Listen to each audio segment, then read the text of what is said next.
प्रभूच्या नावाला धन्यवाद देऊया प्रियांनो. पुन्हा एक वर त्याने आम्हाला आजच्या शुक्रवारच्या वेळेस आणि या सायंकाळच्या वेळेस त्याच्या नावामध्ये एकत्र केलेलं आहे. त्याची भक्ती आणि आराधना आम्ही करावी. ऑनलाईन भक्तीच्या माध्यमातून आम्ही सर्वजण एकत्र झालेलो असताना आम्ही अधिकाधिक त्याचं गौरव करावं या भावनेतून आणि आमच्या या कर्तव्यातूनच आम्ही एकत्र होत आहोत. यावेळेस भक्तीला प्रारंभ करत असताना आपण प्रार्थनेमध्ये जाणार आहोत.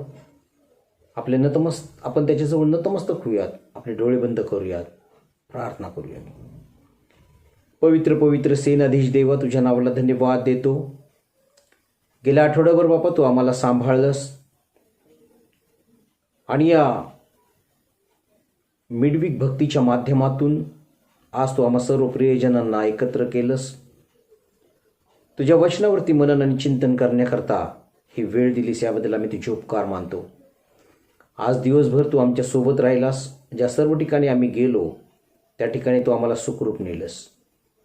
या महामारीच्या दिवसामध्ये आम्ही वावरत असताना देखील बापा तू आमची काळजी घेत आहेस, याबद्दल आम्ही तुझे उपकार मानतो. आजची सर्व भक्ती आम्ही तुझ्या हातामध्ये देत आहोत. या संपूर्ण भक्तीचा चालक मालक तू हो. दिवसभरात न आवडलेल्या गोष्टींकरता बापा आम्ही तुझ्या चरणाजवळ येतो. त्या सर्व अपराधान करता आम्ही तुझ्या कृपेच्या सिंहासनाजवळ आहोत बाप्पा, यासाठी की त्या सर्व अपराधांची तू आम्हाला क्षमा करावी. हो दे बाप्पा, आमच्या जीवनाच्या द्वारे केवळ तुझं आणि तुझं गौरव होऊ दे. या भक्तीमध्ये बाप्पा सहभागी होणाऱ्या प्रत्येक लहान थोर व्यक्तीला तू विशेष आशीर्वादित कर. जे सहभागी होऊ शकत नाहीत त्यांना देखील बाप्पा तुझ्या कृपेचा अनुभव यावा. तुझ्या आशीर्वादांची त्यांच्या जीवनामध्ये देखील बापा रेलचेल असावी, यासाठी त्यांचे मार्ग मोकळे कर. या भक्तीच्या संदर्भात बापा आम्ही तुझे उपकार मानत आहोत. ऑनलाईन भक्ती करता बापा जे सर्व प्रियजन, विशेष करून जे आमची टेक्निकल टीम आहे त्यांच्याकरता आम्ही तुझ्या नावाला धन्यवाद देत आहोत. त्यांच्या या अथक परिश्रमातूनच आम्ही ही भक्ती सादर करू शकत आहोत बापा. सर्व मंडळी या भक्तीचा लाभ घेऊ शकत आहे. त्या सर्व प्रियजनांना आम्ही तुझ्या चरणाजवळ समर्पित करतो आहोत बापा. तू त्यांचा सहाय्य करता हो. त्यांना ज्ञान, बुद्धी, विवेक, चातुर्य हे तू प्रदान कर. त्यांच्या सर्व तुला योग्य वाटणाऱ्या इच्छा, आकांक्षा, मनोकामना तू सिद्धीस ने. यावेळेस आम्ही विशेष करून प्रार्थना करतो बाप्पा आमच्या मंडळीमध्ये दुःखी, कष्टी, आजारी असणाऱ्या प्रियजनांकरता. अनेक प्रियजन बाप्पा आज आजारी आहेत, दुःखी आहेत. त्या अनेकांची नावे आम्हाला ठाऊक आहेत. अनेकांची नावे कदाचित आम्हाला ठाऊक नसतील. त्या सर्वांकरता बाप्पा आम्ही मध्यस्थी सादर करतो, कारण बिछाना बदलणारा तू देव आहेस. त्या सर्वांच्या समस्या तू निवारण कर, आजार नाहीसे कर आणि होऊ दे बाप्पा त्यांच्या जीवनामध्ये एक नवी साक्ष तू निर्माण कर. मंडळीकरता विशेष करून तुझ्या नावाला धन्यवाद देतो.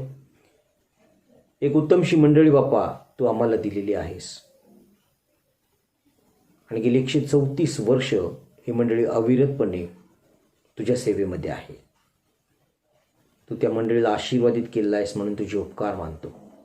आणि या मंडळीची धुरा वाहणारे आमचे सन्माननीय पाळकसाहेब रेव्हरंड सी एस जाधव, ते त्यांचे कुटुंबीय यांना विशेष करून तू आशीर्वादित कर.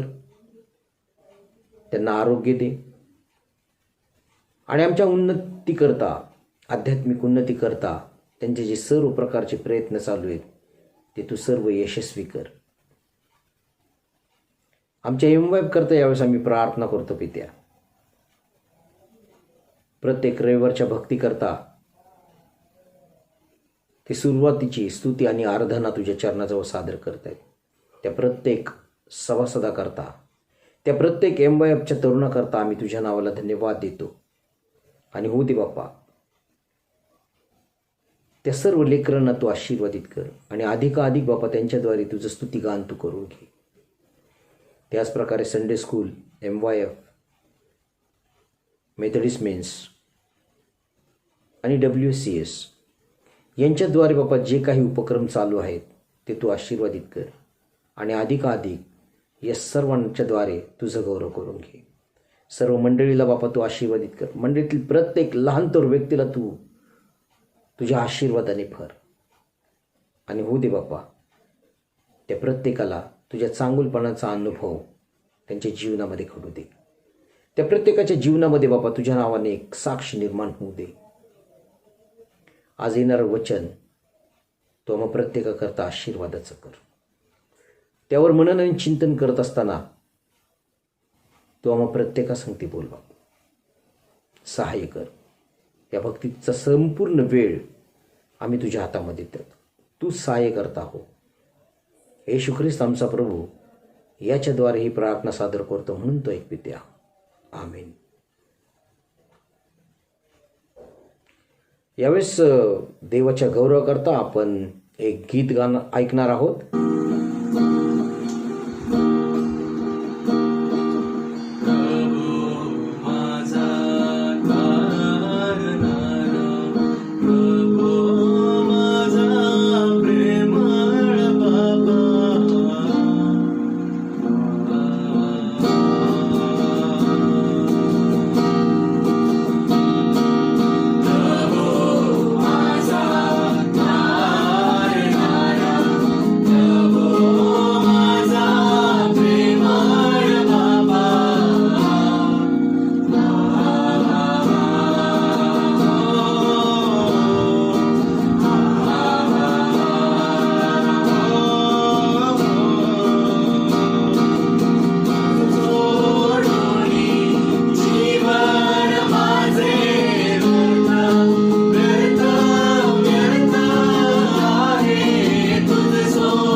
नमस्कार. मी आपल्या सर्वांचं आजच्या या सायंकाळच्या भक्तीमध्ये प्रेमपूर्वक स्वागत करत आहे आणि प्रभू येशू ख्रिस्तामध्ये आपणा सर्वांस माझा सलाम. आजच्या म्हणून न करता जो शास्त्रभाग आम्ही घेतलेला आहे तो शास्त्रभाग जुन्या करारातील दुसरे राजे याचा 4 अध्याय आणि वचन 8 ते 10 ही 3 वचनं आम्ही आजच्या म्हणण्याकरता घेतले आहेत. यावेळेस आपण त्याचं वाचन करत आहोत. आपण ऐकूयात. अलिशा व शुनेम येथील स्त्री. एके दिवशी असे झाले की अलिशा शुनेम येथे गेला. तेथे एक थोर स्त्री राहत होती. तिने त्यास आग्रह करून जेवावयास लाविले. पुढे तो त्या वाटेने जाई तेव्हा तेथे जेवावयास उतरत असे. ती आपल्या नवऱ्यास म्हणाली, हा पुरुष वारंवार या वाटेने जातो. हा कोणी देवाचा पवित्र माणूस आहे असे मला दिसते. यास्तव धाब्यावर आपण एक लहानशी खोली करू आणि त्याच्यासाठी एक खाट, एक मेज, एक खुर्ची व एक समई अशी तिच्यात ठेव. म्हणजे तो आपल्याकडे येईल तेव्हा त्या खोलीत उतरत जाईल. देवा वाचलेली वचने आम्हाकरता आशीर्वादित करू. प्रियांनो, ज्यावेळेस आम्ही या शास्त्र भागाकडे येतो त्यावेळेस आम्हाला अलिशाच्या जीवनामध्ये त्याने अनेक केलेले चमत्कार हे पाहायला मिळतात. एका विशिष्ट उद्देशाने ज्यावेळेस कोणी आपल्या कार्याकरता निघतो त्याच्या मार्गामध्ये कितीही जरी अडचणी आल्या तरी ज्या जिवंत देवाची आम्ही उपासना, आराधना, भक्ती करतो तो ते सर्व आमचे अडखळणं चुटकीसरशी दूर करतो आणि आम्हाला आवश्यक असलेल्या ज्या गोष्टी आहेत, ज्या आवश्यक आहेत त्या सर्वांचा पुरवठा तो करत राहतो.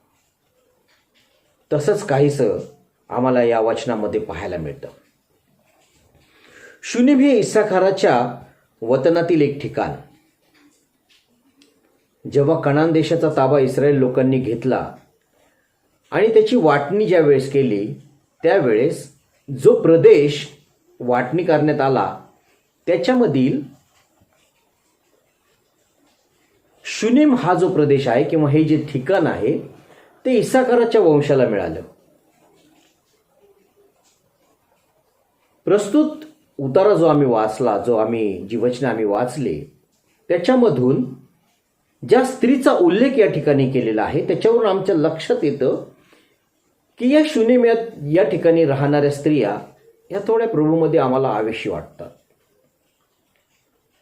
देवाच्या माणसाबद्दल त्यांचं असलेलं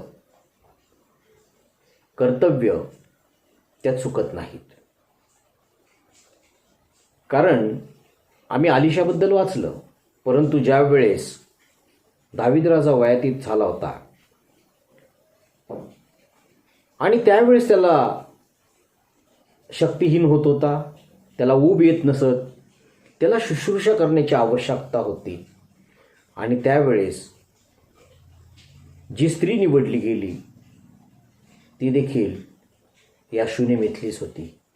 आणि आम्हाला वचनामध्ये पाहायला मिळतं पहिला राजे याचा पहिला अध्याय हे जर आम्ही वाचलं तर त्या ठिकाणी आम्हाला पाहायला मिळतं की तिने त्याची सेवा उत्तम रीतीने केली राजाची. आणि राजाही तिच्या संगती इमाने इतबारेच वागलेला आम्हाला पाहायला मिळतं. वचन आम्हाला सांगतं की ती तरुणी असताना देखील त्याने सर्व मान मर्यादा दाविदाने तिच्याबाबत पाळलेल्या आम्हाला दिसून येतात. असो, देवाच्या माणसाबद्दल इतकं प्रेम या शुनेमेतील स्त्रीने जे दाखवलं त्याबद्दल काही गोष्टींचा उल्लेख या ठिकाणी केलेला आहे.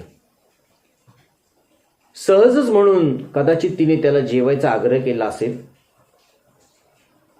नियमशास्त्र तिला माहीत असावं आणि म्हणूनच ती कदाचित अलिशाबद्दल जास्त माहिती नसावी. कारण ज्यावेळेस ती आपल्या पतीला म्हणते की हा कोणीतरी देवाचा माणूस असावा असे मला वाटते. त्यावरून तरी आम्हाला हे लक्षात येतं की तिला कदाचित अलिशाबद्दल जास्त माहिती नसावी. परंतु अशाही परिस्थितीमध्ये तिने त्याच्याकरता जे आदरातिथ्य दाखवलं, जे प्रेम दाखवलं, आणि इतकंच नव्हे तर त्याच्याकरता काही व्यवस्था करण्याकरता जी तयारी दाखवली, त्याच्याबद्दल त्या स्त्रीचं कौतुक आम्ही जितकं करावं तितकं कमी आहे.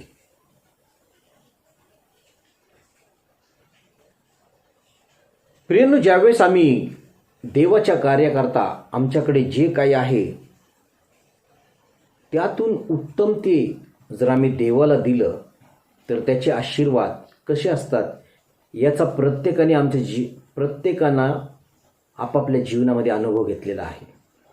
आमच्यामध्ये असं कदाचित कुणीच भेटणार नाही की ज्याला कधी देवाच्या चांगुलपणाचा अनुभवच आलेला नाही. आणि म्हणून ज्याही वेळेस आम्ही आमच्या देवाकरता काही देण्याचा विचार करतो त्यावेळेस ते सर्वोत्तमच असावं. याजक आणि लेवी वंश यांच्यावर पवित्र शास्त्र संबंधाची जी सर्व काही जबाबदारी देवाने सोपविली होती आणि त्यातून त्यांच्या पालन पोषणाची व्यवस्था परमेश्वराने केली होती. गणना याचा 18वा अध्याय आणि 12वं वचन आम्हाला याबद्दल सांगतं की सगळे उत्तम तेल, सगळा उत्तम नवा द्राक्षारस आणि धान्याचा जो प्रथम उपज लोक परमेश्वराला अर्पितील तो तुला दिला आहे. जो याजक, जो लेवी वंश परमेश्वराची सेवा करतो त्याच्या पालनपोषणाची व्यवस्था देवाने या इस्रायल लोकांना सांगितली होती आणि ते इमानने इतबारे ती व्यवस्था पार पाडण्याकरता कटाक्ष असे. प्रियांनो, आपल्याजवळ असं काहीही नाही की जे आम्हाला परमेश्वराच्या हातून मिळालेलं नाही असं आमच्याकडे काहीच नाही.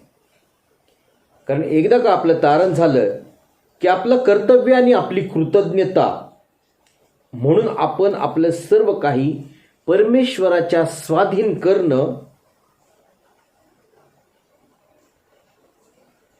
तेही संपूर्ण इच्छेने, संपूर्ण शक्तीने, संपूर्ण दैवी दानांनी आणि मनोभावे म्हणजे प्रेमपूर्वक आम्ही ते केलं पाहिजे. अधूनमधून केलेल्या आपल्या सुमार दर्जाच्या प्रेमाच्या अर्पणांनी किंवा चिन्हांनी आम्ही आमच्या तारणकर्त्याला, आमच्या तारणाऱ्याला आम्ही संतुष्ट करू शकत नाही आणि आम्ही तशी अपेक्षाही करू शकत नाही. आम्ही त्याला उत्तम ते द्यावं या संदर्भामध्ये मला एक किस्सा आठवतो. एक लेख माझ्या वाचनामध्ये आला होता. राजघराण्याशी संबंधित असणारी लेडी मेरी ही नेहमी स्कॉटलंडला भेट देत असत आणि ती भेट देत असताना आपलं सर्वस्व हरवून जात होती. तिथे असणाऱ्या मुलांमध्ये ती खेळत होती, बागडत होती. सर्व प्रकारचा नैसर्गिक साधन संपत्तीचा उपभोग किंवा अनुभव ती तिथे जाऊन घेत होती आणि अशा वेळेस ती आपलं भान हरपत होती. कुठल्याही प्रकारचा सुरक्षा रक्षकांचा गराडा तिच्या भोवती त्यावेळेस ती घेत नसत. एके दिवशी असंच झालं.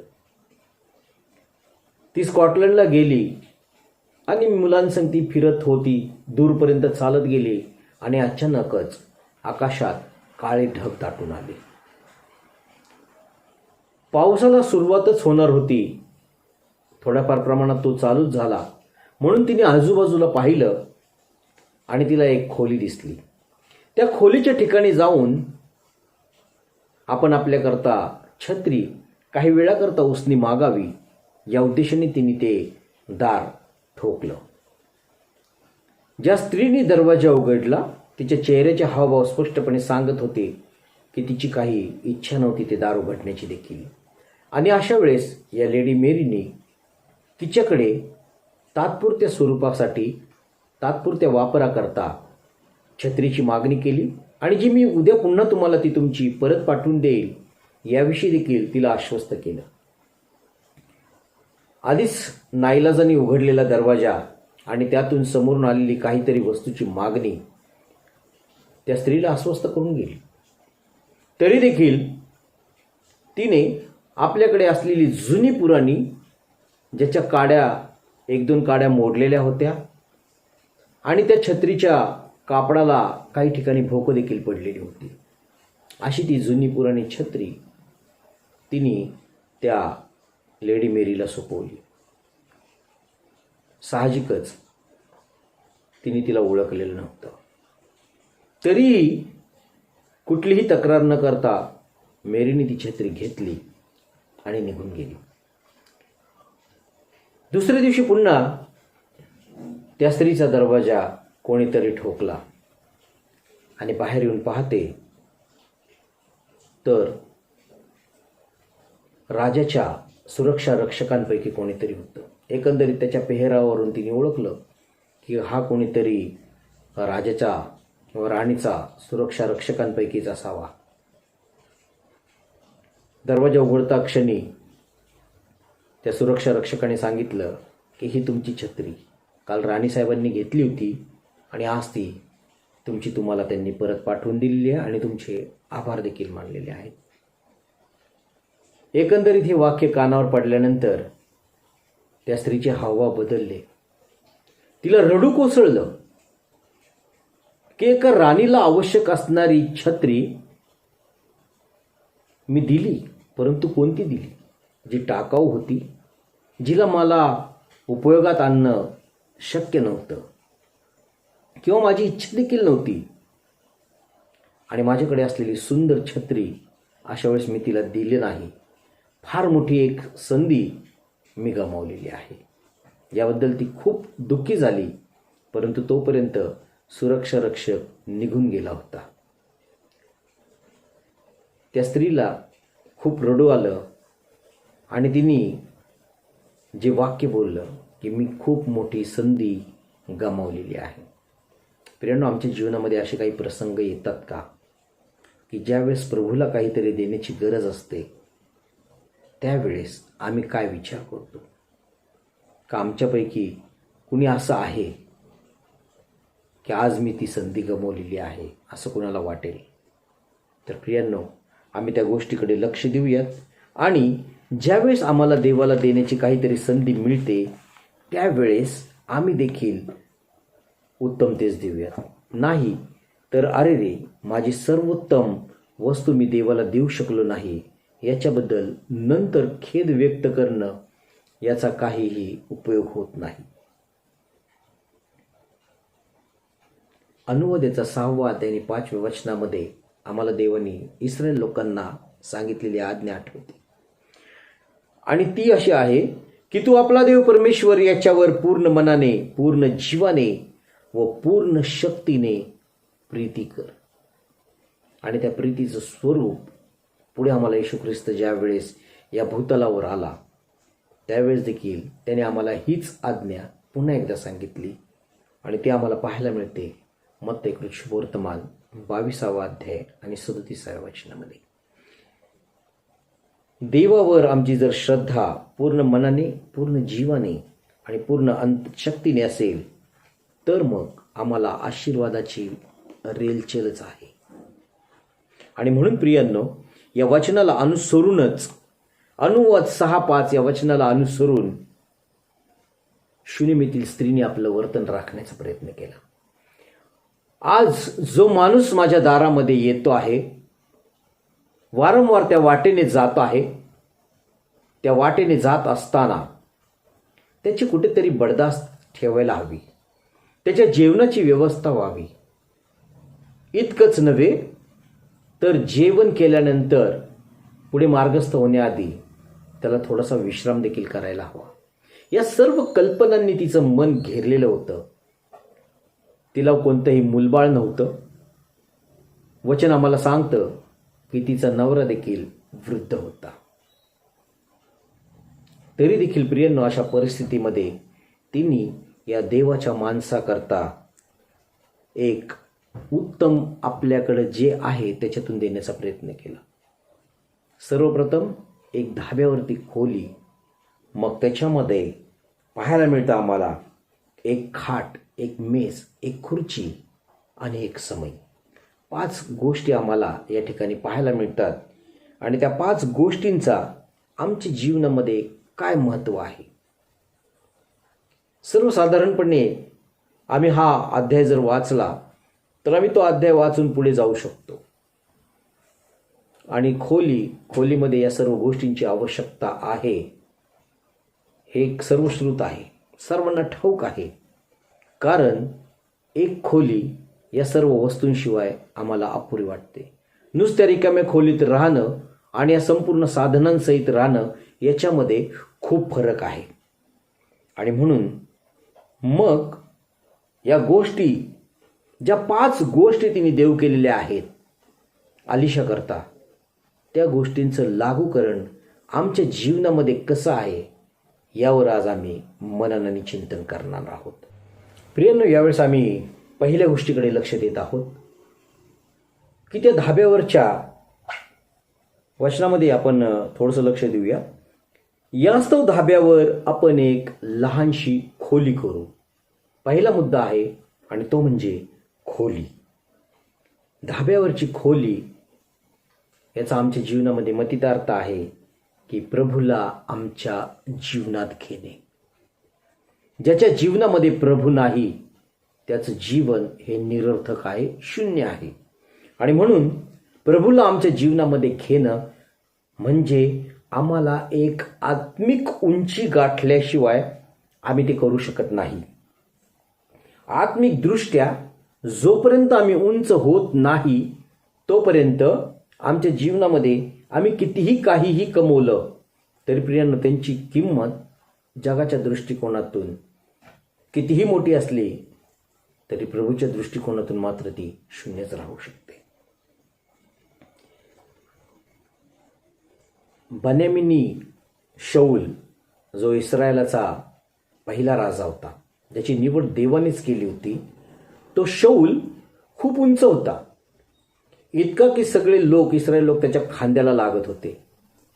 हे झालं शारीरिक उंचीबद्दल. परंतु आत्मिक उंचीमध्ये नंतर तो किती उन्हा पडला हे आम्हाला माहीत आहे, आम्ही ते अभ्यासलेलं आहे. आणि म्हणून प्रियांनो, जरी जक्कयासारखी आमची उंची कमी असली शारीरिकदृष्ट्या किंवा जगाच्या दृष्टिकोनातून जर आम्ही त्या गोष्टीचा विचार केला तरी चालेल, आम्हाला कोणी ठेंग न म्हटलं तरी चालेल, परंतु आत्मिकदृष्ट्या आमची उंची शौलापेक्षाही उंचच असायला हवी. आणि म्हणून प्रियांनो, जोपर्यंत आम्ही आमच्या जीवनामध्ये आमची आत्मिक उंची गाठत नाही तोपर्यंत आमच्या जीवनामध्ये आम्ही प्रभूला ते सर्वोच्च स्थान देऊ शकत नाही.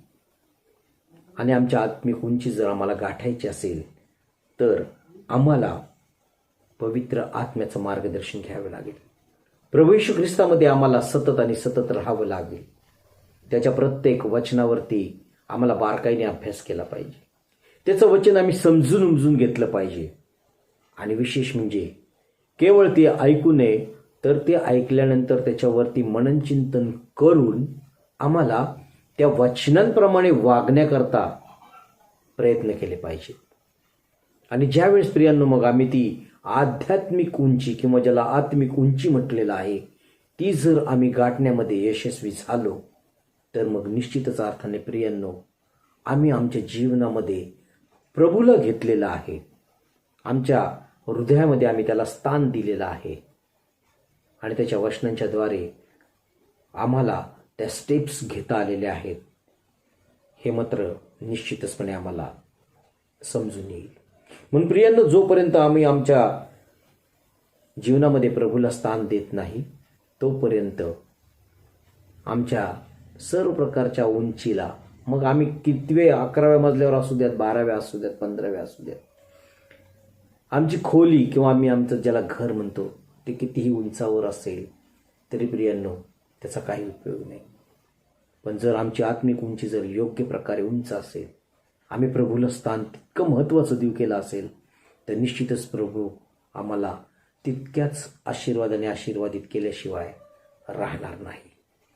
प्रियांनो, दुसऱ्या गोष्टीकडे आम्ही आमचं लक्ष केंद्रित करूयात.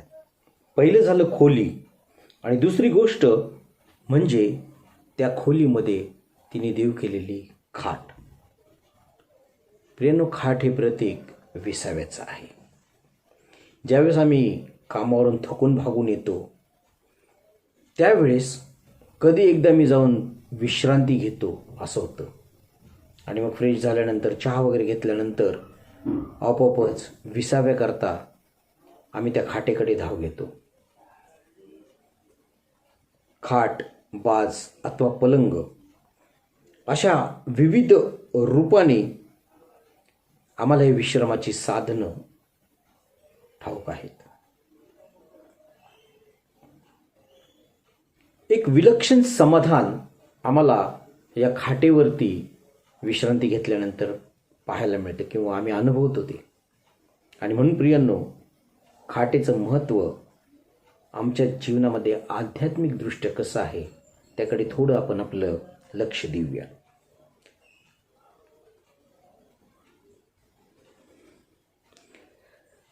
प्रभूमध्ये मिळणारा विसावा हा वेगळाच आहे. मत्ते 11:28 हे आमचं मुखोद्गत आहे. सर्वांना पाठ असलेलं वचन आहे. अहो कष्टी व भाराक्रांत जन हो, तुम्ही सर्व मजकडे या, म्हणजे मी तुम्हाला विश्रांती अथवा विसावा देईल. कोणत्या प्रकारचा विसावा प्रभू आम्हाला देव करत आहे? ज्या विसाव्यामध्ये आम्ही जाणार आहोत तो कोणत्या प्रकारचा असणार आहे? इस्रायल लोकांकरता देखील प्रभूने विसावा देव केला. त्यांचा विसावा कोणता होता? त्यांचा विसावा सतत होणारं युद्ध.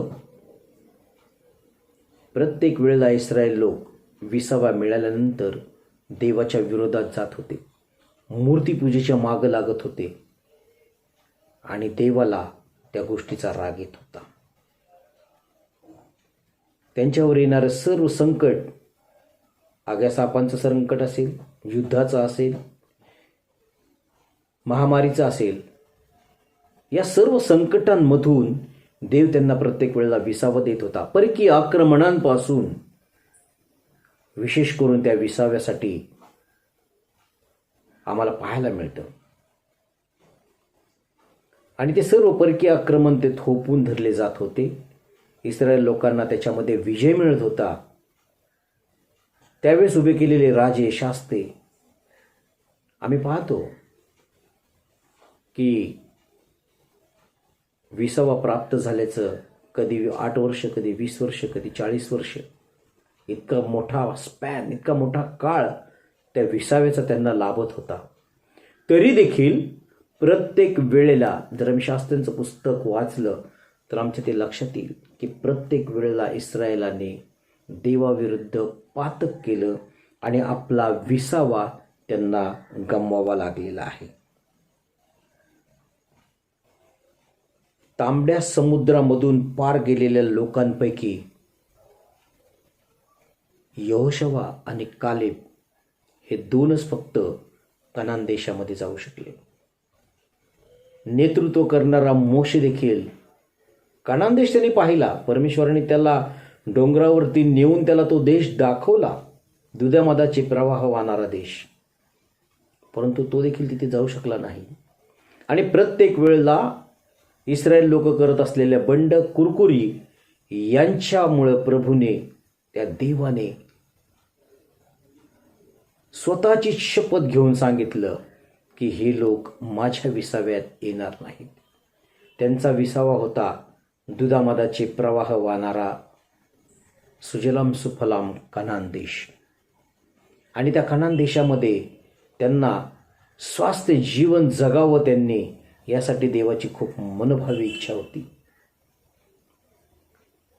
मिस्रातून त्यांना बाहेर काढल्यापासून, अगदी मोशेच्या नेतृत्वापासून त्यांनी ज्या कुरकुरी केल्या, ज्या तक्रारी त्यांनी केल्या देवाच्या विरोधामध्ये, त्या प्रत्येक तक्रारी कधी मोशे आडवा पडला तर कधी देवालाच त्यांच्यावर आणलेल्या संकटाविषयी अनुताप झाला. अब्राहम, इसाक, याकोब यांना दिलेलं अभिवचन कुठल्याही परिस्थितीत देवानी पाळायचंच ठरवलेलं होतं. या जगाचा, अखिल जगाचा, सृष्टीचा निर्माण करता तो आपल्या वचनापासून फिरू शकत होता, परंतु तो आपल्या वचनावर कधीही मागे फिरला नाही.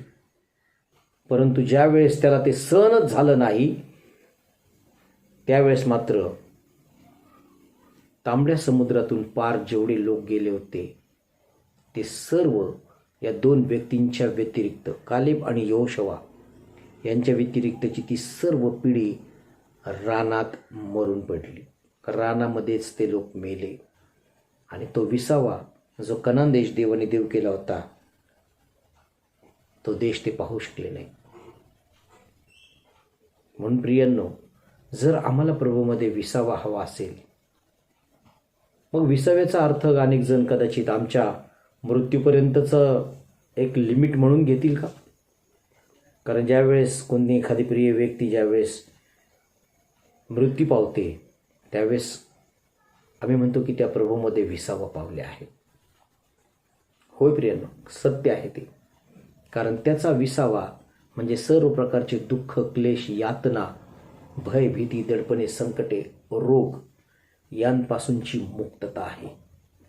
आणि म्हणून ज्यावेळेस आम्ही त्या प्रभूच्या 20व्याकडे लक्ष देतो, त्यावेळेस आम्हाला या गोष्टींची जाणीव होते. आज आम्ही जगामध्ये वावरत असताना आम्ही किती दुःख आणि किती क्लेशांमधून जातो हे ज्याचं त्याला माहिती आहे. परंतु त्याही परिस्थितीमध्ये ज्यावेळेस आम्ही सर्व सोडून त्या देवाच्या चरणाजवळ येतो, प्रियांनो, आम्ही कधी 20वा पावतो हे देखील आम्हाला मग समजत नाही. इतका आमचा प्रभू महान आहे. गेल्या महिन्यामध्ये माझ्या कुटुंबावरती जो प्रसंग आला होता, त्या प्रसंगामधून आम्ही बाहेर येऊ का नाही इथपर्यंत आम्ही निराशेच्या खाईत गेलो होतो. हे सर्व सोडून द्यावं की काय, इथपर्यंत मनाची पकड होते.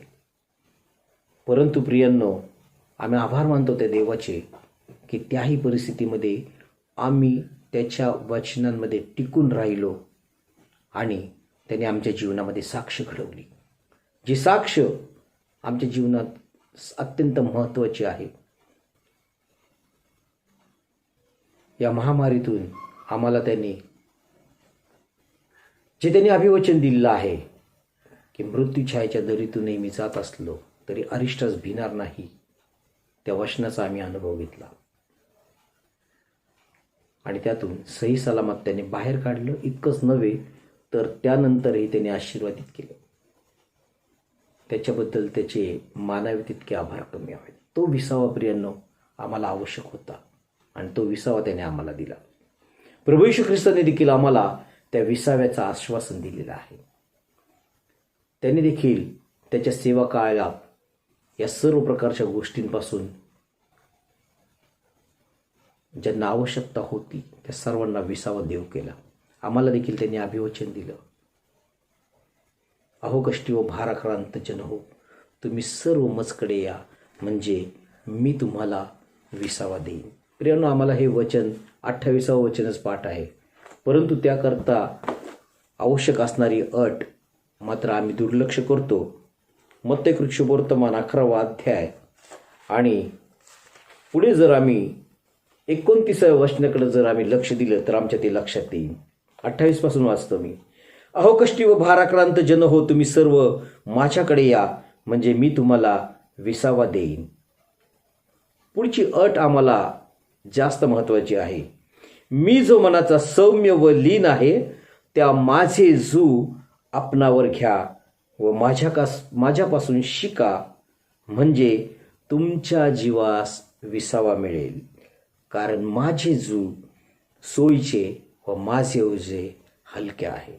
परंतु या वचनाकडे आम्ही दुर्लक्ष करतो आणि या जगिक अत्यंत अवजड अशा ओझ्यांनी आम्ही दबून जातो आणि प्रभूचा 20वा त्यावेळेला आम्ही विसरून जातो. म्हणून प्रियांनो, जर आम्हाला तो 20वा प्रभूचा हवा असेल तर या सर्व गोष्टींकडे आम्हाला दुर्लक्ष करून चालणार नाही. त्याच्या 20व्यामध्ये जाण्यासाठी आम्हाला त्याच्यावर अवलंबून राहावंच लागेल आणि त्याच्या इच्छेप्रमाणे वर्तावंच लागेल. तिसऱ्या गोष्टीकडे आपण यावेळेस येत आहोत. शुनेमीतील स्त्रीने अलिशाकरता जी व्यवस्था करायचं ठरवलं होतं त्यातली तिसरी गोष्ट आहे मेज, टेबल. आणि या टेबलावरती जे भोजन प्रभूने आम्हाला दिलं तो मेज आमच्यासाठी काय सांगतो, किंवा ज्या मेजाचं प्रतीक आमच्या जीवनामध्ये काय असायला हवं, तर ते आहे प्रभूबरोबरच्या सहवासाचं प्रतीक. कारण जर आम्ही आमच्या घरामध्ये देखील जेवायला ज्यावेळेस आम्ही बसतो त्यावेळेस आम्ही सर्व घरातील एकत्र बसून त्या मेजावरती बसून आम्ही भोजनाचा आनंद घेत असतो. तो मेज आमच्या सहभागितेचं चिन्ह होतो. तो मेज आमच्या एकमेकांबद्दल असलेल्या प्रीतीचं चिन्ह होतो. तो मेज आम्हा प्रत्येकाकरता सहभागितेचं एक महत्त्वाचं स्थान होऊन जातो. तो मेज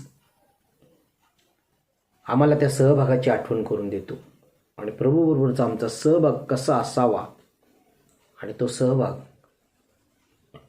आम्हाला ठाऊक आहे प्रियांनो, हनोकासारखा असायला हवा. हनोक 300 वर्ष देवाबरोबर सहवासात होता, आणि तो जर सहवास आता आम्हाला 300 वर्ष लाभणार नाही, कारण त्यावेळेस मानवाच्या आयुष्याची मर्यादा वेगळी होती आणि आज मानवाच्या आयुष्याची मर्यादा ही वेगळी आहे. परंतु प्रभूबरोबर आम्हाला 300 पेक्षाही जास्त कालावधीचा सहवास मिळू शकतो, कारण त्यांनी आम्हाला ते अभिवचन दिलेलं आहे, आणि ते म्हणजे सार्वकालिक जीवनाचं. त्याला अंत नसणारं ते जीवन असणार आहे, परंतु ते सहजासहजी पण मिळणारं नाही. ज्यावेळेस आम्ही या मेजाकडे पाहतो, प्रतिकात्मकदृष्ट्या आम्ही प्रभूच्या सहवासात आहोत का? प्रभूची सहभागिता आम्हाला मिळते का? सहभागिता म्हणजे आम्ही ज्या मेजाजवळ येतो तो प्याला आणि ती भाकर घेण्याकरता, त्या मेजाबद्दल मी बोलत नाही. तर प्रियांनो, त्या मेजाचं प्रतीक म्हणजे प्रभूचं आणि माझं असलेलं कॉन्टॅक्ट, त्याची आणि माझी सहभागिता किती आहे.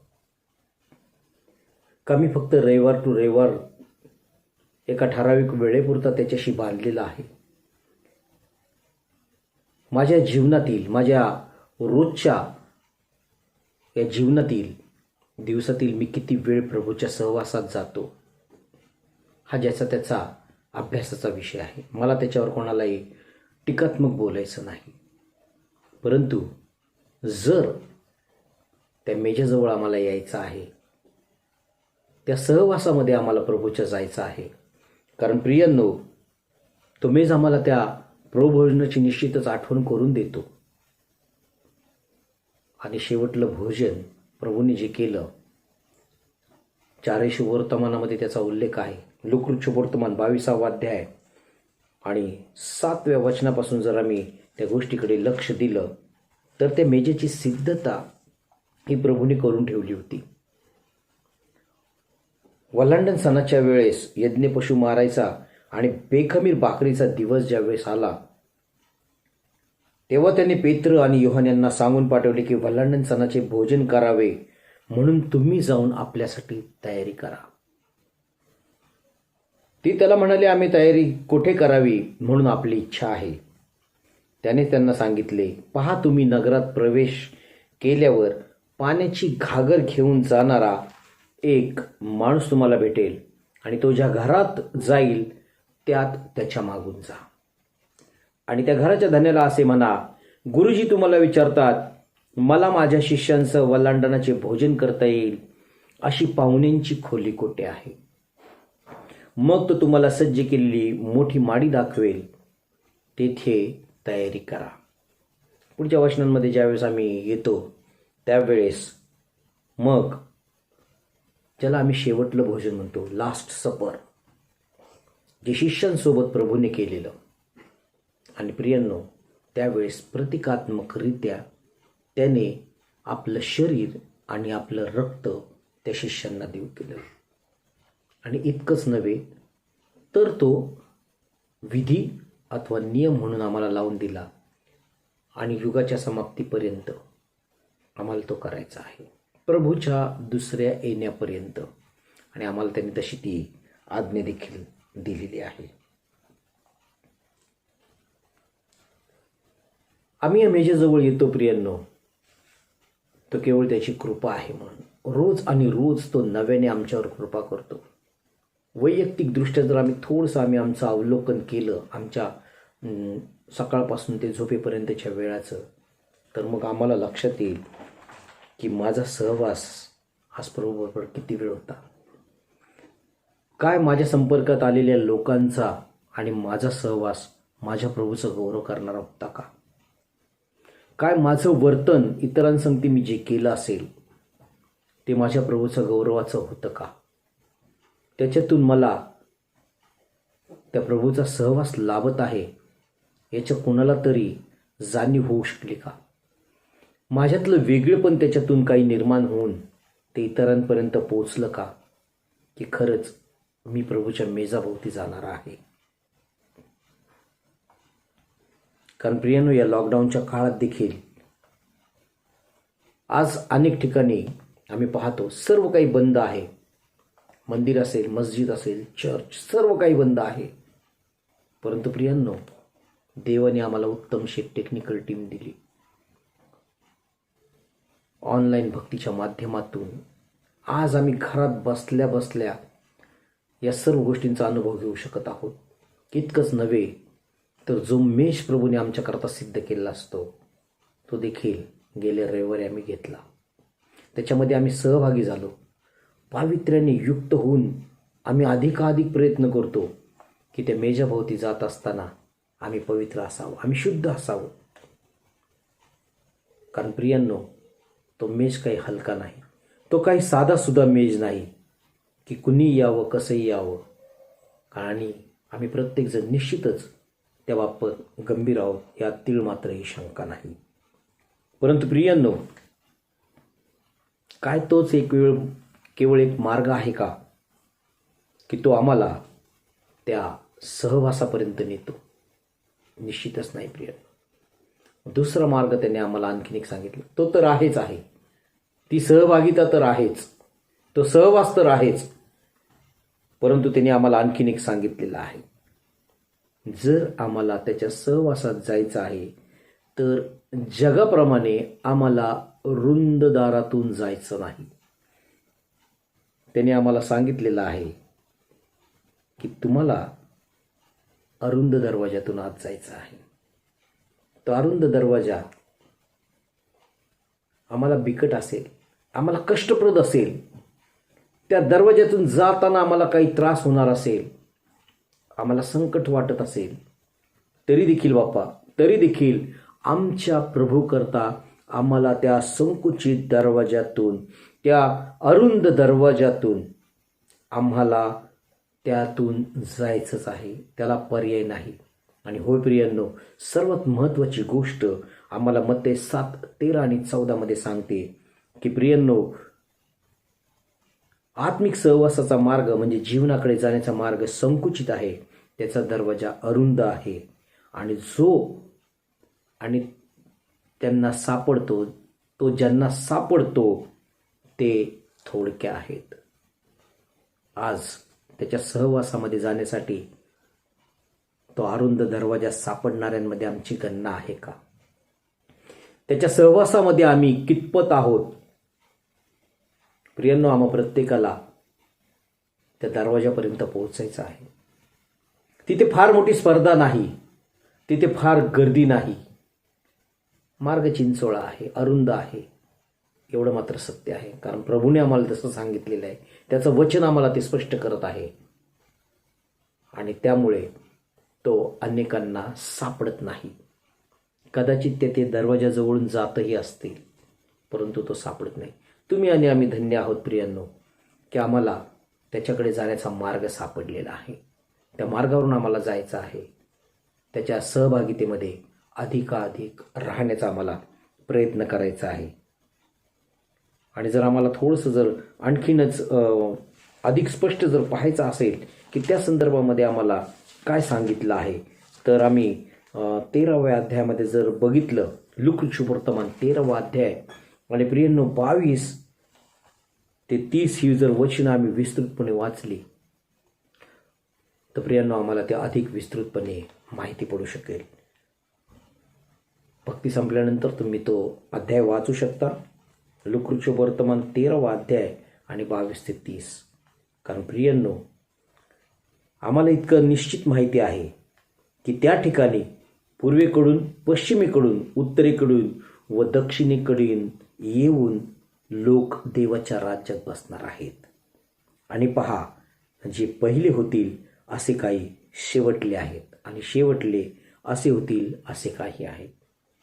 आज आम्ही या गोष्टीकडे लक्ष देऊया. 28 वचन आम्हाला सांगतं, तुम्ही जेव्हा अब्राहम, इसाक, याकोब व सर्व संदेष्टे याच देवाच्या राज्यात असलेले व आपणास बाहेर टाकलेले पाहाल, पहा तेथे रडणे व दात खाणे चालेल.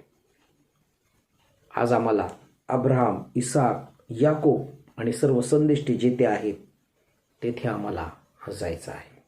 ती सहभागिता आम्हाला मिळवायची आहे आणि आमच्या जीवनाचं एक मोठं ध्येय आम्हाला ते ठेवायचं आहे. म्हणून प्रियांनो, मेजाचं प्रतीक म्हणून आम्ही या सहवासाकडे लक्ष देत असताना अधिकाधिक आमच्या जीवनामध्ये मेजाला गांभीर्याने घेऊयात. यावेळेस आम्ही आपलं लक्ष 4थ्या गोष्टीकडे देत आहोत आणि 4थी गोष्ट आहे ती म्हणजे खुर्ची. शूनेमेतील स्त्रीने आलिशाची व्यवस्था करण्याकरता देव केलेली 4थी गोष्ट आहे खुर्ची. आणि खुर्चीचं प्रतीक आहे प्रियांनो, खुर्ची हे कशाचं प्रतीक आहे, तर त्याचं सिंहासन, त्याचं म्हणजे प्रभू येशू ख्रिस्ताचं. इतकंच नव्हे तर त्याचा अधिकार स्वीकारण्याचं ते एक प्रतीक आहे. खुर्चीबद्दल आम्ही सर्वजण ज्ञात आहोत, आम्हा सर्वांना माहिती आहे. खुर्ची आणि त्यापासून मिळणारे अधिकार, त्याचे फायदे हे सर्व आम्ही जाणून आहोत. आम्ही पाहतो खुर्चीकरता काय काय केलं जातं, खुर्ची मिळवण्याकरता काय काय केलं जातं, आणि एकदा ती खुर्ची प्राप्त झाली म्हणजे मग त्याचा उपभोग आणि त्या दृष्टिकोन आणि त्या अनुषंगाने मिळणारे अधिकार कसे वापरले जातात हे आज आम्ही सर्वजण अनुभवत आहोत. परंतु आम्ही जैगिकदृष्ट्या कोणत्याही गोष्टीला जास्त महत्त्व देणार नाही, कारण आम्ही आध्यात्मिक लोक आहोत, आम्ही प्रभूने निवडलेले आम्ही लोक आहोत. आणि म्हणून आमचं प्रत्येक विचार करणं, प्रत्येक गोष्टीला महत्त्व देणं हे केवळ आध्यात्मिकदृष्ट्या असायला हवं. त्या प्रत्येक गोष्टींच्या प्रभूचं गौरव कसं होईल याचा विचार करणं आम्हाला कर्मप्राप्त आहे. प्रभूला सर्वोच्च स्थान आमच्या जीवनामध्ये देणं हे यहुद्यांना त्यावेळेस जमलं नाही. येशू ख्रिस्ताच्या या अल्पशा काळामध्ये, म्हणजे सेवेच्या काळामध्ये, सेवेचा काळ त्याचा खूप अल्प असा मिळाला, 3-3.5 वर्षाचा तो काळ होता. आणि त्या काळामध्ये त्यांनी केलेले चमत्कार, चिन्ह, तो आणि पिता एक असणं, अशा अनेक गोष्टी ज्या यहुदी, परुषी, याजक या लोकांना कधीही आवडल्या नाहीत. त्याचं अस्तित्व हे केवळ काहीतरी वेगळ्या पद्धतीने त्यांनी मांडण्याचा प्रयत्न केला. त्याची निंदा, नालस्ती, छळ, त्याला ढोंगी म्हटलं गेलं. तो भूताच्या सहाय्याने काम करणारा आहे असं म्हटलं गेलं. परंतु त्याचा राजाधिकार, तो त्या सिंहासनाचा अधिपती आहे, तो देवाचा पुत्र आहे, हा जो त्याचा लौकिक खऱ्या अर्थाने होता तो त्यांनी नाकारलेलाच आम्हाला पाहायला मिळतो. तो ज्या खुर्चीवरती विराजमान आहे त्या खुर्चीचं महत्त्व त्यांनी कधी समजूनच घेतलं नाही. आणि म्हणून प्रत्येक वेळेला ज्या ज्या वेळेस येशूने काही चिन्ह चमत्कार केले त्याच्यातून त्याच्या विरुद्ध कट कसा रचता येईल हेच पाहिलं गेलं. आणि म्हणून प्रियांनो, आम्ही धन्यवादित म्हणतो स्वतःला, कारण आम्ही त्याचं सिंहासन मान्य केलेलं आहे. त्याचा राजाधिकार आम्ही स्वीकारलेला आहे आणि आमच्या जीवनामध्ये आम्ही त्याला सर्वोच्च स्थान दिलेलं आहे. कारण आम्हाला ठाऊक आहे की तो आज जेथे बसलेला आहे तेथे तो आमच्यासाठी जागा तयार करत आहे. कारण त्याची इच्छा तीच आहे की आम्ही त्याच्याकडे, त्याच्या जवळ असावं. तो जेथे आहे तेथे आम्ही त्याच्या जवळ असावं. फक्त त्याकरता प्रयत्न मात्र तुम्हाला आणि मला वैयक्तिकरित्या करायचे आहेत. या राजाचं राजपद, त्याचं सिंहासन नाकारणाऱ्या लोकांनी नेहमीच त्याला सर्वोच्च स्थानी स्वीकारलं नाही, मानलं नाही. एक अत्यंत उत्तम उदाहरण आहे त्याच्याकरता जर आम्ही बघितलं तर योहानकृत शुभवर्तमान याचा 8वा अध्याय आणि 51 ते 58 या जर आम्ही वचनांकडे बघितलं तर प्रियांनो आम्हाला थोडंसं लक्षात येईल. योहानकृत शुभवर्तमान 8वा अध्याय आणि वचन 51 ते 58.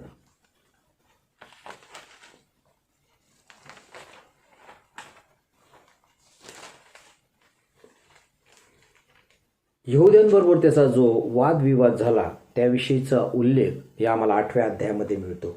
आणि 51व्या वचनापासून जर आम्ही थोडंसं लक्ष दिलं तर आम्हाला पुढे पाहायला मिळतं, मी तुम्हाला खचित खचित सांगतो, जर कोणी माझे वचन पाळील तर त्याला मरणाचा अनुभव कधीही येणार नाही. यहुदी त्याला म्हणाले, तुम्हाला भूत लागले आहे, हे आता आम्हाला कळाले आहे. अब्राम मेला व संदेष्टे मेले आणि तुम्ही म्हणता जो कोणी माझे वचन पाळेल त्याला मरणाचा अनुभव येणार नाही. आमचा बाप अब्राहम मेला, त्याच्यापेक्षा तुम्ही मोठे आहात काय? येशू ख्रिस्ताचं सिंहासन नाकारणं या ठिकाणी आम्हाला पाहायला मिळतं. त्यांनी प्रत्येक वेळेला त्याच्याबद्दल ज्या कुरकुरी केल्या, तक्रारी केल्या, वादविवाद करण्याचा प्रयत्न केला, त्याचं हे उत्तम उदाहरण म्हणून आम्हाला या गोष्टीकडे पाहायला मिळतं. आणि त्या ठिकाणी त्यांनी स्पष्टपणे सांगितलेलं आहे. अजूनच त्यांना आणखीन एक ज्या वचनावरून किंवा ज्या येशू ख्रिस्ताच्या बोलण्यावरून त्यांना अधिक राग यावा, कारण तो त्यांना आणखीन पुढे म्हणाला की तुमचा बाप अब्राहम माझा दिवस पाहण्यासाठी उल्हासित झाला, तो त्याने पाहिला व त्याला हर्ष झाला. वचन 56 मध्ये आम्हाला ते पाहायला मिळतं. अब्राहमपूर्वी जो होता त्याला त्यांनी स्वीकारलं नाही. अब्राहम मेलाय म्हणे, संदेष्टेही मेलेत आणि तुमचं वय तर तुम्ही अजून 50ही गाठलेलं नाही, तुम्ही 50 वर्षाची देखील नाही. हे जाणून, त्याच्या वयाबद्दल ते जाणून त्याला म्हणतात की अजून तुम्ही 50 वर्षाचे देखील नाही, तरी तुम्ही अब्राहमापूर्वी होतं हे कसं? 7वे वचन पहा. तेव्हा यहुदी त्याला म्हणाले, तुम्हाला अजून 50 वर्षे झाली नाही आणि तुम्ही अब्राहमाला पाहिले आहे काय?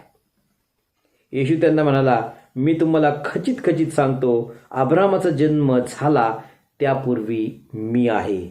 आणि यावरून त्यांनी त्याला मारण्याकरता दगड उचलले.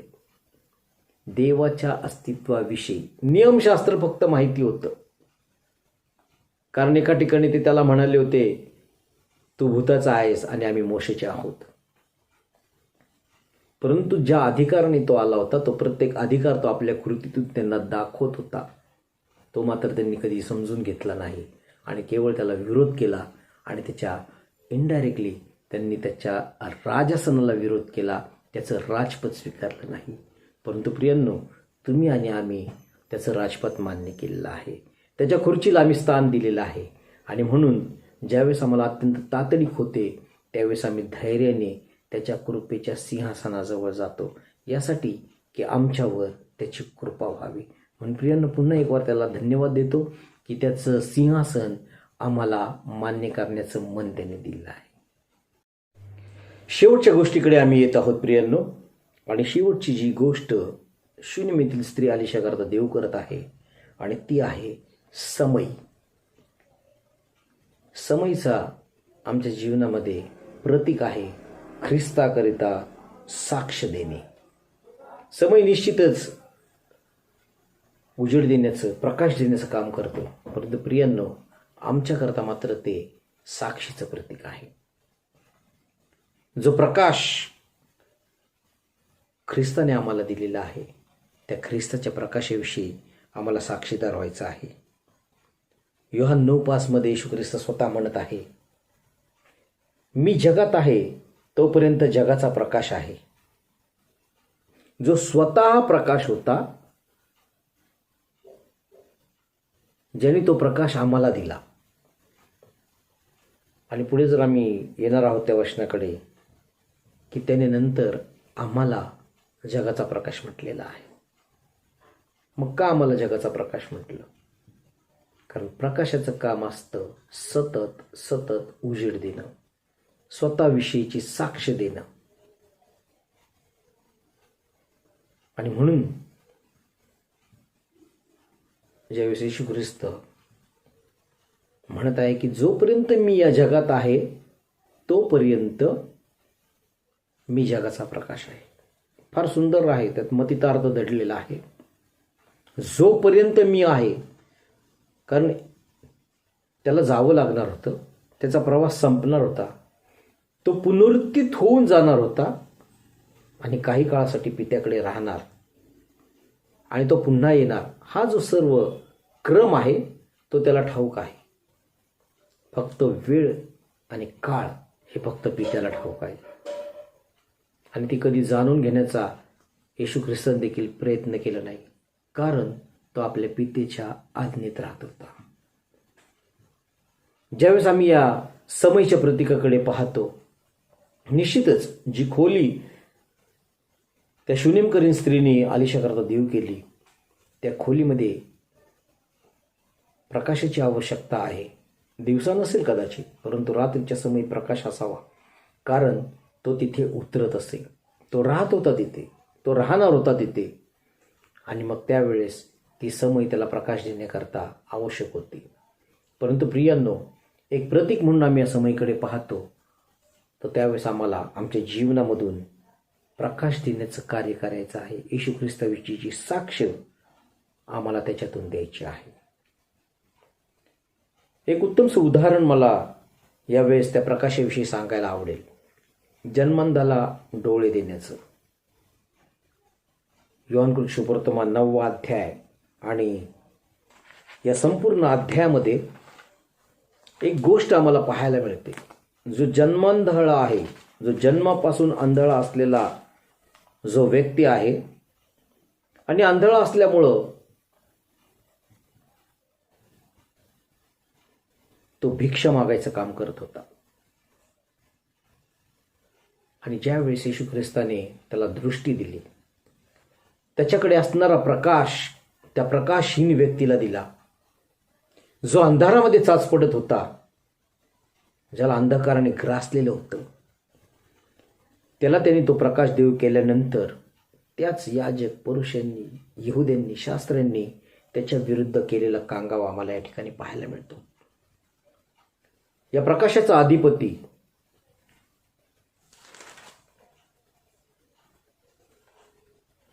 आठव्या अध्यायामध्ये जर आम्ही पाहिलं तर 12वं वचन, पुढे येशू त्यांना म्हणाला, मी जगाचा प्रकाश आहे.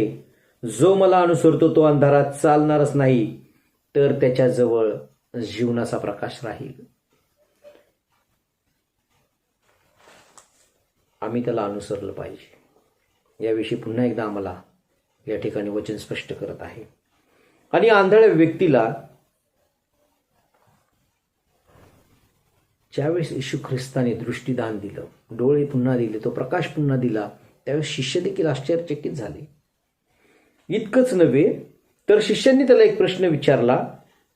दुसऱ्या वचनामध्ये योहान 9:2, तेव्हाच त्याच्या शिष्यांनी त्याला विचारले, गुरुजी, कोणाच्या पापामुळे हा असा आंधळा जन्मास आला? दृष्टी देण्यापूर्वीचा त्यांच्यातला हा संवाद आहे. येशू त्यांना उत्तर दिले, याने किंवा याच्या आईबापांनी पाप केले असे नाही, तर याच्या ठायी देवाचे कार्य प्रकट व्हावे म्हणून हा असा जन्मास आला. अनेक वेळा आमच्या जीवनामध्ये जे दुःख येतं, ते दुःख येणे आल्यानंतर आम्ही रडत बसतो, दुःखी कष्टी होतो, निराश हताश होतो. परंतु आम्ही हे नाही समजून घेत की ते दुःख येण्याच्या पाठीमागे देवाची काही योजना आहे. आणि म्हणून प्रियांनो, येशू ख्रिस्ताने या ठिकाणी हे स्पष्ट केलेलं आहे की तो असा त्याच्या कुठल्याही पापामुळे नव्हे, तर त्याच्या ठाई देवाचं कार्य प्रकट व्हावं म्हणून हा असा जन्माला आलेला आहे. पुढे जर आम्ही हा संपूर्ण अध्याय बघितला तर या याजकांनी शास्त्री पुरुषांनी जो वाद घातलेला आहे, त्या व्यक्तीला प्रकाश प्राप्त झाल्यानंतर 4 वेळा त्यांनी विचारलं, तुला कुणी बरं केलं, कुणी बरं केलं, कुणी बरं केलं. त्यांच्याकडून समाधान नाही झालं, ते त्याच्या आईवडिलांपर्यंत पोहोचले आणि आईवडिलांनी फार समर्पक उत्तर दिलेलं आहे, आम्हाला पाहायला मिळतं. कारण हा ख्रिस्त आहे. 22व्या वचनामध्ये त्याच्या आईबापांना यहुद्यांचे भय होते म्हणून ते असे म्हणाले, कारण हा ख्रिस्त आहे, असे कोणी पत्करल्यास त्याला सभा बहिष्कृत करावे, असे यहुद्यांच्या अगोदरच एकमत झाले होते. यामुळे त्याच्या आईबापांनी त्यांना सांगितलं की तो वयात आलेला आहे, त्याला विचारा. तो सज्ञान आहे. जी दृष्टी, जो प्रकाश त्याला प्राप्त करून गेला आहे, तो कोणी दिलेला आहे? तो स्वतः ते सांगू शकेल इतका तो सज्ञान आहे. आणि ज्या सज्ञान व्यक्तीला, ज्याला सर्व काही समजतं, तो प्रत्येक आपल्या बाबतीत होणारी गोष्ट तो सांगू शकतो. आणि म्हणूनच प्रियांनो, या ठिकाणी आमच्या जीवनामध्ये समयचं हे जे प्रतीक आम्ही वापरत आहोत, ते ख्रिस्ताकरता साक्ष देण्याचं. आमच्या जीवनामध्ये असे छोटे मोठे अनेक प्रसंग होतात, परंतु आमच्या मुखातून साक्ष पटकन बाहेर पडत नाही. देवाचं गौरव आम्ही करायला कोणत्या सभा अधिकाऱ्याला घाबरतो की काय? आजूबाजूला राहणारे आमचे बांधव काय म्हणतील, हा विचार आम्हाला ग्रासतो की काय? अशा परिस्थितीत अनेक प्रियजन असतात, परंतु प्रियांनो, आम्हाला कोणालाही घाबरायचं कारण नाही. कारण आमच्या साक्षीतून देवाचं गौरव होतं. इतकंच नव्हे, तर असे देखील अनुभव येतात की आमची साक्ष ऐकून कुणीतरी, भलेनी कोणत्या आशेने म्हणा, काही चिन्ह चमत्कार आमच्या जीवनामध्ये घडावेत म्हणून का होईना, परंतु येशूकडे येतात. त्यांना काय मिळतं, काय मिळत नाही, त्यांच्या प्रार्थना स्वीकारल्या जातात की नाही, हे आम्हाला ठाऊक नाही. आम्हाला तिथपर्यंत जायची आवश्यकता नाही. परंतु आमच्या साक्षीतून कोणाला तरी ख्रिस्त माहिती होतो, हे फार महत्वाचं आहे. तो प्रकाश जो आम्हाला प्राप्त झालाय, तो प्रकाश इतरांपर्यंत नेण्याची जी जबाबदारी आहे, ती आम्ही पार पाडू शकतो का, हा खरा मोठा प्रश्न आहे. आणि म्हणून प्रियांनो, या संपूर्ण उदाहरणांच्या द्वारे आम्हाला एकच कळतं की जी खोली युनेमकरण स्त्री देऊ शकत होती, की ती देण्यासाठी जी झटत होती, जो प्रयत्न ती करत आहे, तिने देव केलेल्या वस्तू आमच्या जीवनामध्ये किती बहुमोल आहेत आणि आमच्या प्रत्येकाच्या व्यावहारिक जीवनाशी त्या निगडीत आहेत. फक्त आम्ही त्या पर्टिक्युलर वस्तूंचा उपयोग कसा करतो त्याच्यावर अवलंबून आहे. काय त्याचं प्रतीक आम्ही समजून घेतलं आहे का? माडीवरच्या खोलीमध्ये प्रियांनो, पवित्र आत्म्याचं दान शिष्यांना मिळालं. त्या खाटेवरचा विसावा सर्वांना प्रिय आहे आणि प्रभूने देव केलेल्या विसाव्याची प्रत्येक जण आम्ही आतुरतेने वाट पाहतो. तो मेज प्रत्येक वेळा आमच्याकरता सिद्ध असतो, परंतु आमचे पाय तिथपर्यंत जाण्यास सिद्ध आहेत का? त्या राजाचं सिंहासन आम्ही मान्य केलेलं आहे का? आणि तो प्रकाश आम्ही इतरांपर्यंत देत आहोत का? या सर्व गोष्टींचा आम्हाला आमच्या जीवनामध्ये विचार करायचा आहे. या संपूर्ण गोष्टींकडे जर आम्ही बारकाईने लक्ष दिलं तर निश्चितच अर्थानं प्रियांनो, त्याने देव केलेला प्रकाश आमच्या जीवनामध्ये कायम राहील. त्याची शांती, त्याचं सुख, समाधान हे आमच्या जीवनामध्ये कायम राहील. सर्व प्रकारे आमच्याद्वारे प्रभूला गौरव होणं हेच त्याला आमच्याकडून अपेक्षित आहे. देव करू आणि या सर्व वचनांच्या द्वारे तो आम्हाला आशीर्वादित करू. यावेळेस मी पुन्हा एक वार आमच्या परम पवित्र पित्याला धन्यवाद देतो की त्याने मला पुन्हा एक वार ही संधी दिली की त्याच्या वचनांवरती मनन आणि चिंतन करण्याची वेळ दिली. पाळकसाहेबांचे देखील मी आभार मानतो. यावेळेस पाळकसाहेबांनी आजचा हा शुक्रवार माझ्याकरता त्यांनी तो दिला, ती वेळ त्यांनी मला दिली आणि जेणेकरून मी हे वचन वाचू शकलो, समजून घेऊ शकलो आणि त्याद्वारे प्रभूच्या साहाय्याने प्रकट होणारे विचार तुमच्यापर्यंत आणू शकलो. सर्वात महत्त्वाचं प्रियांनो, टेक्निकल टीम जी आहे, जी अविरत प्रयत्न करते, अथक परिश्रमांमधून प्रियांनो हा संदेश आपल्यापर्यंत येतो, ही भक्ती आपल्यापर्यंत पोहोचते. दिवसाची रात्र आणि रात्रीचा दिवस त्यांना करावा लागतो. त्या सर्व टीमचे मी प्रभूमध्ये आभार मानतो. प्रभूने त्यांना अधिकाधिक आशीर्वादित करावं अशी मी प्रार्थना करतो. आणि आपल्या सर्व मंडळींची मी आभार मानतो की सर्व मंडळी या ऑनलाईनच्या भक्तीच्या द्वारे एकत्र येते. यावेळेस आपण प्रार्थनेमध्ये जाणार आहोत. प्रार्थनेनंतर आम्ही प्रभूने शिकवलेली प्रार्थना म्हणूयात आणि त्यानंतर पाळक साहेब आपणाला आशीर्वाद देतील. प्रार्थना करूया. सर्वसमर्थ सेनाधीश देवा, पुन्हा एक वार आम्ही तुझ्या नावाला धन्यवाद देतो. उत्तमशी भक्ती बापा आज तू आम्हाला दिलीस आणि त्या भक्तीच्या द्वारे बापा तू प्रत्येकाला आशीर्वादित केला आहेस असा आमचा पूर्ण विश्वास आहे. ज्या प्रकारे बापा शून्यमेतील स्त्रीने आलिशा करता सर्वोत्तम ते देव केलं, ज्या गोष्टी बापा तिने देव केल्या त्या गोष्टींचं आमच्या जीवनातील आध्यात्मिक स्थान आज आम्ही समजून घेतलेलं आहे. आम्हा प्रत्येकावर तुझी दया, तुझी करुणा, तुझी कृपा राहू दे बाप्पा. या सर्व गोष्टी अभ्यासल्यानंतर आम्ही त्याच्यावर मनन चिंतन करावं आणि आमच्या जीवनामध्ये त्याचं लागूकरण कसं होईल याकरता सदोदित आम्ही तुझ्या चरणाजवळ असावं असा आशीर्वाद तू आम्हा प्रत्येकाला दे. आज या ऑनलाईनच्या भक्तीच्या द्वारे बापा आम्ही सर्व मंडळी, आमचे पाळक वर्ग, पास्टेट कमिटी, पास्टेट कॉन्फरन्स, सर्व सभासद आणि तुझ्या नावामध्ये बाप्पा जे सर्व प्रियजन आज एकत्रित झाले आहेत त्या सर्वांना तू आशीर्वादित केला आहेस असा आमचा पूर्ण विश्वास आहे. हो दे बाप्पा, आम्ही अधिकाधिक तुझ्या चरणाजवळ असावं असा आशीर्वाद दे. पुन्हा एक वेळ बाप्पा मी विनंती करतो, प्रार्थना करतो, मध्यस्थी करतो बाप्पा. ज्या महामारीने बाप्पा या संपूर्ण जगाला ग्रासलेला आहे, आमच्या देशाला देखील बाप्पा ग्रासलेला आहे आणि दिवसेंदिवस बाप्पा आमच्या देशामध्ये या महामारीचा उद्रेक होत आहे. ही सर्व महामारी बाप्पा तू या जगातून नष्ट कर.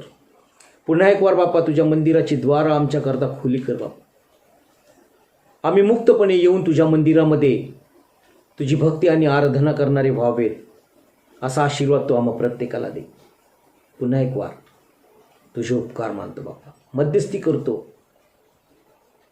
की तू सर्व हे घालवून टाक. तू आम्हाला येथपर्यंत तू राखलेला आहेस, सांभाळलेला आहेस.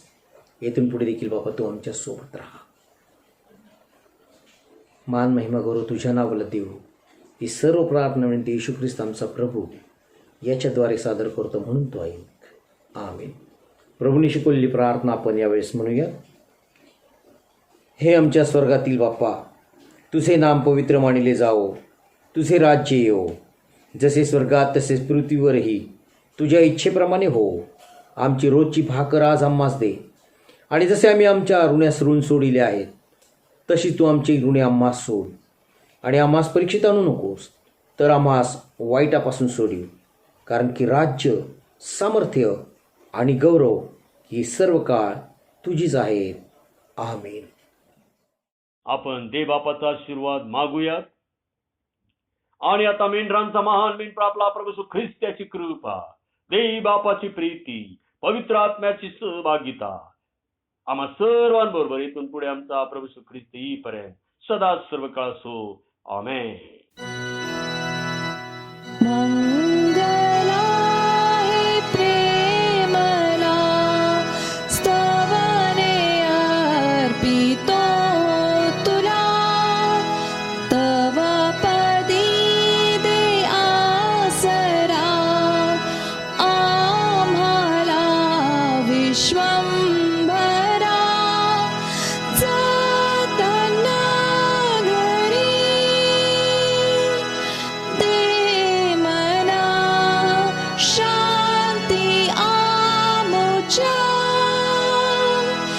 दया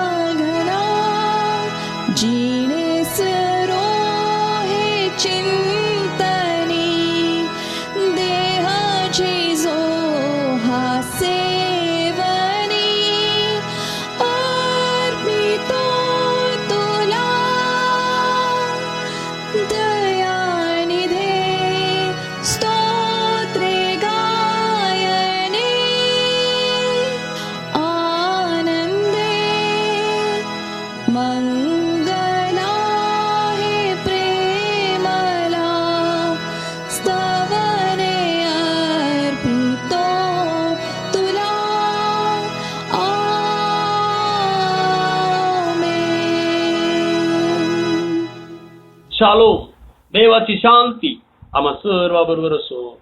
आमेन.